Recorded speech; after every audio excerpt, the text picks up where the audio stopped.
తల్లి గర్భము నుండి ధనము తేడెవ్వడు, వెళ్ళిపోయిన నాడు వెంటరాదు. లక్షాధికారైన లవణ అన్నమెగాని, మెరుగు బంగారము మృంగబోడు. విత్తమార్జన చేసి విర్రవీగుటె కాని, కూడబెట్టిన సొమ్ము కుడువబోడు. పొందుగా మరుగైన భూమి లోపల పెట్టి, దాన ధర్మము లేక దాచి దాచి, తుదకు దొంగలకిత్తురో దొరల కవును. తేనె జుంటి గలియవా తెరువరులకు, భూషణ వికాస శ్రీధర్మపుర నివాస.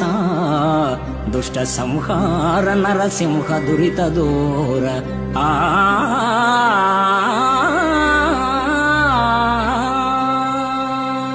తల్లి గర్భము నుండి అవని తల్లి ఒడిలోనికి వచ్చినప్పుడు వెంట ధనాన్ని తేడెవ్వడు.